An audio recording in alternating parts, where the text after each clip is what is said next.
The things you don't see behind the camera, me going. Yo, Karla Fretta. My name is Arnaldur, and today I'm gonna show you. It takes a little time to, build that up. I wanna build anticipation.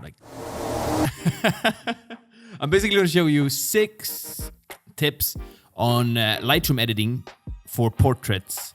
Portrait Lightroom editing. Editing for portrait. This is gonna be 6 banger tips for editing portraits in Lightroom. And one more thing. In the end, I'll drop, 1 or 2 bonus tipses. Ooh, like tips that are not in the tips, but bonus tips. All right, so once again, welcome to this beautiful program, Lightroom. And here's my beautiful friend, Oscar. So the first tip is arguably the most important tips. Do you say arguably? It's not an argument. This is the most important tip, and that is to nail the skin tone. Now, what I mean by that is that we need to have the skin color nice, and also the exposure of the face nice too. Now, of course, there's also some level of creativity involved and your creative mastermanship that you put into this, but this is important. You need to have it somewhat natural, okay? The more natural, the better, in my opinion. So here we have Oscar, and as you can see, his face is a little bit too blue and a little bit too green. So the first thing I do is I check the white balance.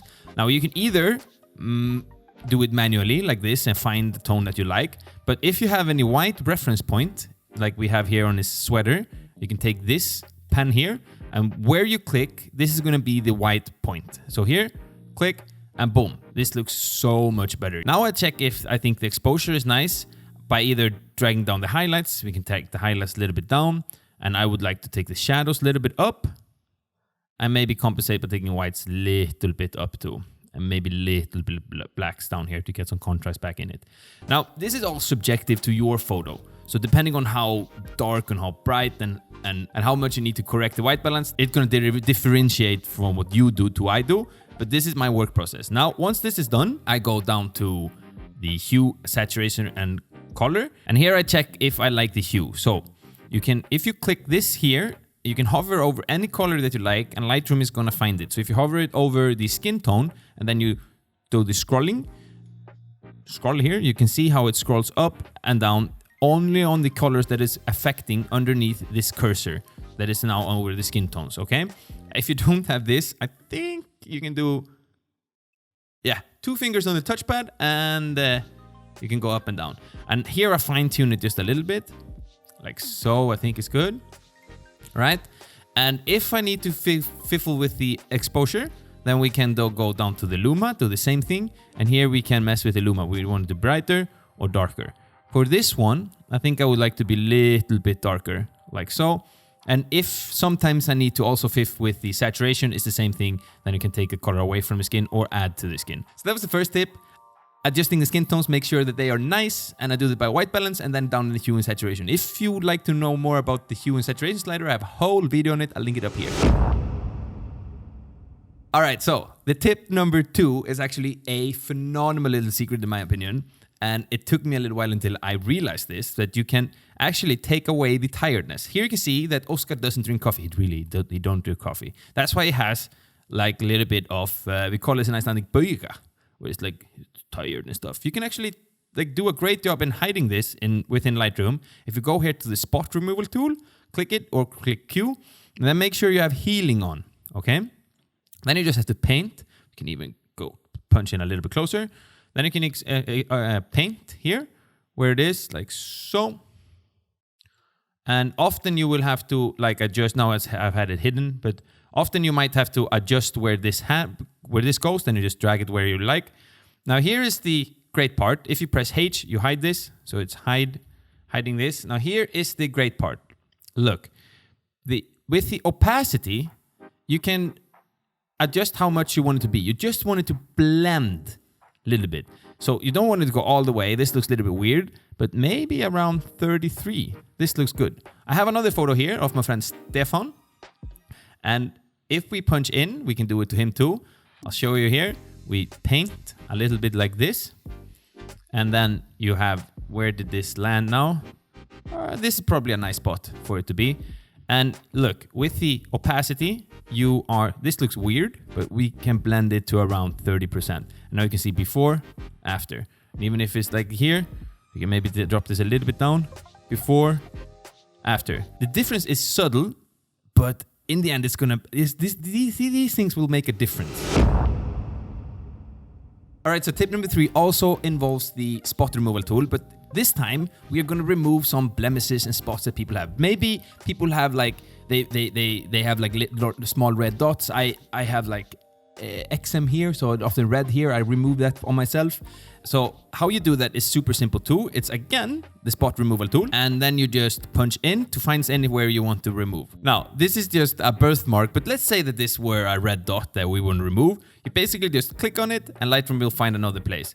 I recommend that you have heal. The difference between healing and cloning is that healing takes a spot, this spot here, and it tries to blend it together, while cloning takes exactly this spot and places it over. If you want to know more about spot removal tool, I also have a whole video on it. I'll link it up here. Now you just have to see where you want, and I have opacity here, and boom, this is gone. You can see before, after. And this is great when people have like red dots on their faces or anything you want to remove. Spot removal tool, click wherever you want. You can take away everything you want, boom, and it's gone. So tip number 3 is, no, 4. It's 4 now. Tip number 4 is a great tip in my opinion. It's this. You go and we're going to create the skin to be a little bit more, And this is what we do then. You go to the adjustment brush. Here is the adjustment brush. And then you just basically, we can have the feather a little bit more and we can punch in. And basically what we do, we are going to paint the entire skin, okay? And if you press O, you will see what you are doing. Then you get this red thing here. Don't worry, this is only showing you what to do. If you press O again, it goes away, okay? And if you ever need to delete anything you went too far, hold in Alt, and then you can basically just roll over and it deletes where you want it to delete. This does not have to be perfect. You'll see in a second what we are going to do. All right, beautiful people of the internet, this is what we do. Once we have the mask on, we are going to drop the clarity. Now, please do this. Don't do this overboard. If you go with like this, yeah, sure, she has really flat like face, but this is too much. People are not dolls and people are not plastic. So you have to do this a little bit carefully. So I usually drop it down a little bit. On females, I drop it down more. On males, I drop it down less. But I usually do this because it flattens out the face and makes it very beautiful. Now, to compensate for the lack of detail that we get, I usually drag this down just a little bit, maybe 10 to 20. It's up to you, sometimes more, sometimes less. It's just a creative expression. You do what you like. And here we have the sharpness, and I drag it up just a little bit to compensate for the loss of sharpness that we had with the clarity. Now this is just subtle, but all these subtle details, that's what's gonna matter in the end, okay? All right, so tip number 5 is also with the adjustment brush, and that is you can make the teeth a little bit whiter. It's the same thing now. You just take the adjustment brush and then you brush on the teeth, and once you have created the mask, you just drag up the whites just a tiny bit. You can drag up the highlights. You can check if you need to drag up the shadows, and maybe if you drag up the shadows, you might have to drag up the contrast, but maybe you don't have to take the shadows or the contrast. It may be just a little bit of white, and I might add just a tiny bit of clarity just to make them pop a little bit. But it's, again, it's just sometimes I do this, sometimes I do this not. Sometimes I do this, sometimes I don't do this. And when you're doing teeth, sometimes so few teeth might be a little bit more yellow, then you just give them a little bit extra love. And what you can do also is you paint just them, add a little bit more white to them, and then you can go to the white balance and drop down the yellow to a little bit to the blue slider, and that will fix the problem. And again, this is not something, you're not creating like Colgate super white teeth, you're just enhancing them just a tiny bit. And the final official tip, because we have 2 bonus tips. Do we have 2 bonus tips? Yes, we have 2 bonus tips. I almost forgot what the bonus tips were, but I know them now. So we punch in here. Maybe you can punch in a little bit more since we are working on the eyes. And what I do now, most often I just do this. I drop the feather a little bit and we create one circle here. And then we drag up the exposure to get the eyes to shine a little bit. And then we add clarity and sharpness and enter, and we do the same thing on the other eye. But if you want to be more specific, maybe you have more time, what you can do then is we can delete this. We can create a few different masks with this. So first I drag the entire eye here and actually do this to both of them. All right, then here I drag up the exposure just a tiny bit on the entire eye. All right, that's nice. You can drag it like this, enter. Now I create another one and I just paint the eyeball itself. And again, once that's done, I drag up the exposure just a tiny bit. And here I also drag up the clarity. All right. And even I get a little bit of sharpness in there to make that pop. Don't go overboard here. Like it's very tempting to go and do like this. Like have like super white eyes, but that looks weird. So we just go, this is just subtlety. It's all about the subtlety. Okay, nice. We can even add a little bit of contrast here. And the last thing I do, or last two things, I go to the, do you call this iris? The black dot. And I add here, and we add contrast to that. And then last one, you can even do the eyelashes if you want, and make little contrast on them too. Just a tiny little contrast. Now the difference is very beautiful. You see this eye, the left eye? It really makes it shine a little bit. And there's one more thing you can actually do, is you can take the brush once more and just do the whites, the things that is shining in the eye, just the whites itself. And just, like in my eyes here, you probably see from the light here that is like a little bit shining there. You can take that and you can actually drag up the whites there just a tiny to create a little more shine in the eye. We can even do a clarity a little bit on it. All right, and then you just do the same to the other eye, and you can see here the difference is very, very, very, very beautiful. It's subtle, but it really makes the eyes stand out. And we can do the same to the other eye.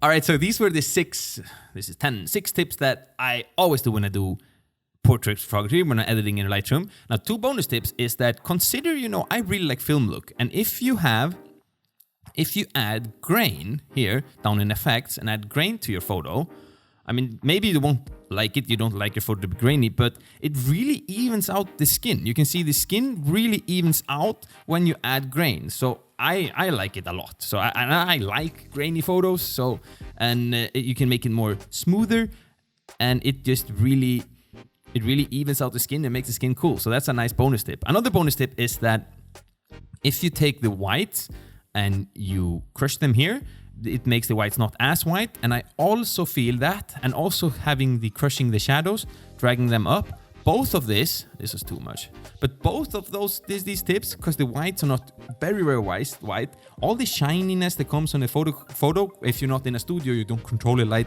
perfectly, and people are not, I don't always have the makeup on, then crushing the whites a little bit also evens out the skin and makes it beautiful. So these are the 2 bonus tips that you get because you guys are awesome. So if you have any questions, feel free to ask in comments down below. I'll promise I'll do my very best to answer. If you are still watching, it means that you are a legend. Thank you for supporting me. Thank you for watching through my ads. Did I say if you have any questions? Yeah, ask in the comments down below. If you could smack that like button for me, it would really, really, really help me out. I really appreciate that you are supporting me through this journey, and it means a lot to me. I'll catch you guys in the next video. I'm out. Peace.